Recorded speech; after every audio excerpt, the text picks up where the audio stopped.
तो फाइनली बहुत दिनों के बाद टेक्नोघोष इंडिया यूट्यूब चैनल में मैं वीडियो अपलोड कर रहा हूँ। अब आप बोलोगे कि भाई कहाँ थे आप इतने दिनों से, क्या आपको कंटेंट मिलना बंद हो गया था या फिर क्या फाइनली यूट्यूब छोड़ रहे हो। वेल तो ऐसा कुछ भी नहीं है, मेरा पर्सनल कुछ रीज़न था, कुछ नए चीज़ों के ऊपर मैं टेस्टिंग वगैरह कर रहा था, जिस कारण मैं आप लोगों को टाइम पर वीडियो नहीं दे पा रहा था। तो आज हम कंटिन्यू करने जा रहे हैं वही कुछ वीडियोस को जो कि पिछले कुछ मंथ में आने वाले थे इस चैनल में। मैं आज इस टॉपिक के ऊपर पूरा जानकारी आप लोगों के साथ शेयर करना चाहता हूँ, तो बने रहिए। हो सकता है कि ये वीडियो थोड़ी बहुत लंबी हो जाए, लेकिन आपको पूरी तरह से पता चल जाएगा पिछले मंथ में क्या क्या पीसी टेक की दुनिया में चल रहा था। तो आज मैं यही कुछ चीज को कवर करने वाला हूँ। हेलो गाइस, मेरा नाम रुद्रनील घोष है और आप लोग देख रहे हैं टेक्नोघोष इंडिया यूट्यूब चैनल। मैं PC technology, graphics end game setting से रिलेटेड वीडियो अपने यूट्यूब चैनल में अपलोड करता हूँ। अगर आपको मेरा चैनल अच्छा लगता है तो चैनल को सब्सक्राइब जरूर करें और साथ में नोटिफिकेशन बेल को भी प्रेस कर ले, ताकि जब भी मैं लेटेस्ट वीडियो अपलोड करूं तो सबसे पहले आपको नोटिफिकेशन मिले। तो अब हम वीडियो को करते हैं शुरू।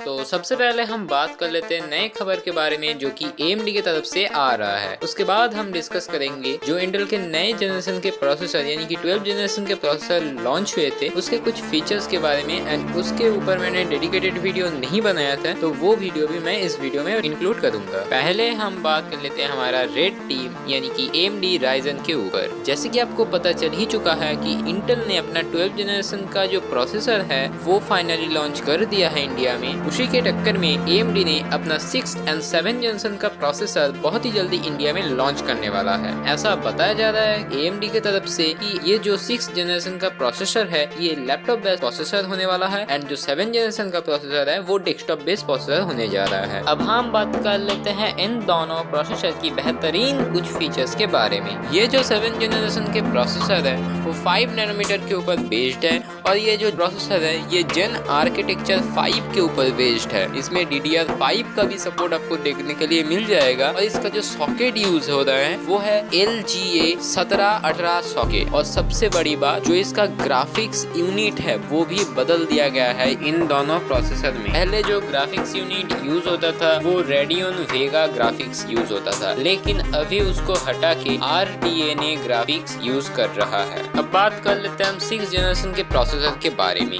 ये जो प्रोसेसर है इसका जो CPU कोर है वो Gen 3 प्लस आर्किटेक्चर के ऊपर बेस्ड है। इसका जो गीगाहर्ट्ज है वो 5 गीगाहर्ट्ज तक एक्सपेंड कर सकते हो, और इसमें जो ग्राफिक्स यूज हो रहा है वो RDNA 2 ग्राफिक्स यूज हो रहा है। और ये जो प्रोसेसर के ऊपर टेक्नोलॉजी यूज किया गया है वो 6 नैनोमीटर के ऊपर बेस्ड है। इसका जो सिंगल कोर परफॉर्मेंस है वो 11% फास्टर है, एंड इसका जो मल्टी कोर परफॉर्मेंस है वो 28% फास्टर है ओल्ड CPU के मुकाबले। तो अब हम बात कर लेते हैं इंटेल के जो 12 जनरेशन का प्रोसेसर लॉन्च हो चुके थे उनके बारे में। i9 में आपको देखने के लिए मिलेगा 12900, 12900K, 12900F एंड 12900KF। ये चारों टाइप के प्रोसेसर आपको i9 में देखने के लिए मिलेगा। अब बात कर लेते हैं i7 में क्या क्या देखने के लिए मिलेगा। वही same 12700, 12700K, 12700F and 12700KF। लेकिन i5 में आपको ढेर सारा प्रोसेसर देखने के लिए मिलेगा, जैसे कि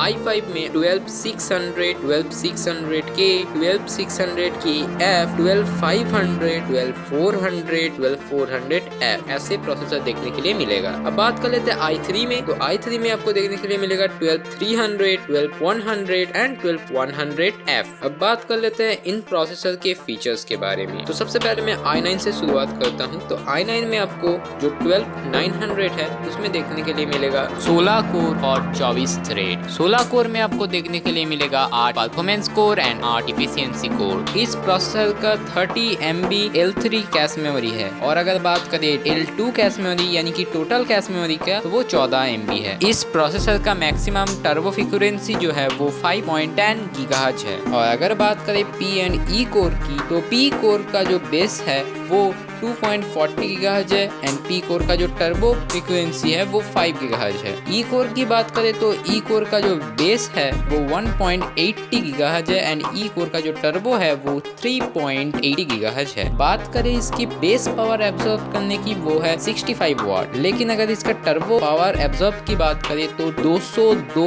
वाट का पावर एब्जॉर्ब करेगा ये। इसमें जो ग्राफिक यूनिट यूज होता है वो 770 यानी कि 770 ग्राफिक्स यूनिट यूज हो रहा है इसका। बात करें 12900K की तो इसमें भी same course and same thread देखने के लिए मिलेगा। इनफैक्ट इसका जो कैश मेमोरी है वो भी सेम देखने के लिए मिलेगा, लेकिन इसका जो मैक्स टर्बो फ्रीक्वेंसी है वो 5.20 गीगाहर्ट्ज है। इसका जो पी कोर का बेस है वो 3.20 गीगाहर्ट्ज एंड इसका जो पी कोर्स का टर्बो है वो 5.10 गीगाहर्ट्ज। ई कोर्स का जो बेस है वो 2.40 गीगाहर्ट्ज एंड ई कोर्स का जो टर्बो है वो 3.90 गीगाहर्ट्ज है। बात करें इसकी बेस पावर एब्जॉर्ब की तो 125 वाट का ये पावर एब्जॉर्ब करता है और इसका अगर मैक्सिमम टर्बो पावर अगर इसका कंज्यूम किया जाए तो वो 241 वाट का होगा। बात करें इसकी ग्राफिक्स यूनिट की तो इसमें भी UHD 770 ग्राफिक्स यूज हो रहा है। बात करें 12900F के बारे में तो वो बिल्कुल ही सिमिलर है 12900 के जैसे, लेकिन 12900 में जैसे कि ग्राफिक्स यूनिट यूज हुआ था, ये वाला जो प्रोसेसर है इसमें आपको कोई भी ग्राफिक्स यूनिट देखने के लिए नहीं मिलेगा। बात करें 12900F के बारे में तो वो बिल्कुल ही सिमिलर है 12900 के जैसे। 12900K में आपको ग्राफिक्स यूनिट देखने के लिए मिलता था, लेकिन 12900F में आपको कोई भी ग्राफिक्स यूनिट देखने के लिए नहीं मिलेगा। अब बात कर लेते हैं हम i7 12700 के बारे में। ये जो प्रोसेसर है ये 12 कोर एंड 20 थ्रेड का प्रोसेसर है। इसमें आपको जो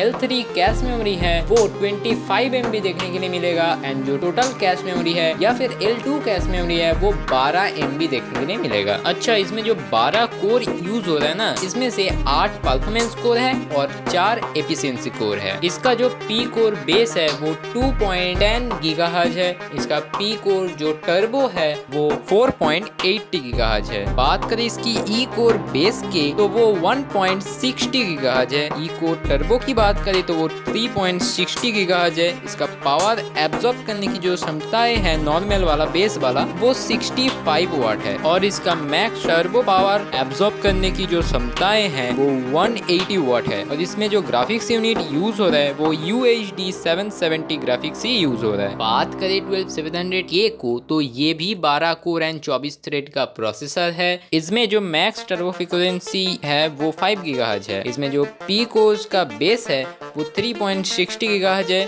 पी कोर का जो टर्बो है वो 4.90 गीगाहर्ट्ज है। इसका ई कोर का जो बेस है वो 2.70 गीगाहर्ट्ज है एंड ई कोर का जो टर्बो है वो 3.80 गीगाहर्ट्ज है। बात करें इसका पावर एब्जॉर्ब करने की क्षमताएं तो वो बेस में 125 वाट एंड टर्बो में 190 वाट का है। इसमें भी UHD 770 ग्राफिक्स यूनिट यूज हो रहा है। बात करें 12700F को तो वो बिल्कुल ही सिमिलर है 12700 के जैसा एंड 12700KF वो बिल्कुल ही सिमिलर है 12700K के जैसा, लेकिन इन दोनों ही प्रोसेसर में इनबिल्ट ग्राफिक्स यूनिट देखने के लिए नहीं मिलेगा। तो अब हम डिसाइड कर लेते हैं i5 12600 के बारे में। तो वो जो प्रोसेसर है वो 6 कोर एंड 12 थ्रेड का प्रोसेसर है। उसमें जो L3 कैश मेमोरी यूज हो रहा है वो 18 MB है एंड L2 कैश मेमोरी जो है वो 7.5 MB है। बात करें इसकी मैक्सिमम टर्बो फ्रीक्वेंसी की तो वो 4.80 गीगाहर्ट्ज है। पी कोर्स की अगर बात करें बेस वाला 3.30 गीगाहर्ट्ज है एंड पी कोर टर्बो की बात करें तो वो 4.80 गीगाहर्ट्ज है। ई कोर का आपको सपोर्ट देखने के लिए नहीं मिलेगा। बात करें इसकी बेस पावर एब्जॉर्ब करने की जो क्षमताएं हैं वो 65 वाट है एंड जो टर्बो पावर एब्जॉर्ब करने की क्षमताएं तो वो 117 वाट है। इसमें भी आपको 770 ग्राफिक्स यूनिट देखने के लिए मिलेगा, लेकिन i5 12600K में आपको 10 कोर 16 थ्रेड देखने के लिए मिलेगा। इसका जो L3 कैश मेमोरी है वो 20 MB का है एंड जो टोटल कैश मेमोरी है या फिर L2 कैश मेमोरी है वो 9.5 MB है। इसका जो मैक्सिमम टर्बो फ्रीक्वेंसी है वो 4.90 गीगाहर्ट्ज है। इसका जो पी कोर बेस है वो 3.70 गीगाहर्ट्ज है एंड पी कोर टर्बो की बात करें तो 4.90 गीगाहर्ट्ज है। बात करें इसके ई कोर बेस की तो वो 3.80 गीगाहर्ट्ज है और ई कोर टर्बो की तो 3.60 गीगाहर्ट्ज है। इसमें आपको बेस पावर एब्जॉर्ब करने की जो क्षमताएं हैं वो 125 वाट है एंड जो टर्बो पावर पावर एब्जॉर्ब करने की क्षमताएं हैं वो 150 वाट है। एंड उसी के साथ साथ इसमें भी आपको UHD 770 ग्राफिक्स देखने के लिए मिलेगा। बात करें 12600KF के बारे में तो वो बिल्कुल ही सिमिलर है 12600K जैसा, लेकिन 12600K में आपको ग्राफिक्स यूनिट देखने के लिए मिलता था, इसमें आपको कोई भी ग्राफिक्स यूनिट देखने के लिए नहीं मिलेगा। बात करें 12500 के ऊपर तो इस प्रोसेसर में भी आपको 6 कोर 12 थ्रेड देखने के लिए मिलेगा। इसका भी जो कैश मेमोरी है L3 वाला वो 18 MB है और जो टोटल कैश मेमोरी है वो 7.5 MB है। इसका जो मैक्सिमम टर्बो फ्रीक्वेंसी है वो 4.60 GHz। इसका जो पी कोर बेस है वो 3 GHz एंड डी कोर जो टर्बो है वो 4.60 GHz है। इसमें भी आपको UHD 770 ग्राफिक्स देखने के लिए मिलता है। इसका जो बेसिक पावर एब्जॉर्ब करने की क्षमताएं हैं वो 65 वाट है एंड इसका जो मैक्सिमम टर्बो पावर एब्जॉर्ब करने की क्षमताएं हैं वो 117 वाट है। बात करें 12400 एंड 12400F के बारे में तो ये दोनों ही प्रोसेसर बिल्कुल ही सिमिलर है। इन दोनों प्रोसेसर का ही जो मैक्सिमम टर्बो फ्रीक्वेंसी है वो 4.40 GHz है और इसका मैक्सिमम जो पी कोर बेस है ना वो 2.50 GHz है। बात करें इसका पी कोर टर्बो की तो इन दोनों में ही 4.40 GHz है। जो 12400 है उनमें UHD 730 वाला ग्राफिक यूज हो रहा है। 12400F है उसमें कोई भी ग्राफिक्स यूनिट देखने के लिए नहीं मिलेगा। बात करें i3 प्रोसेसर के ऊपर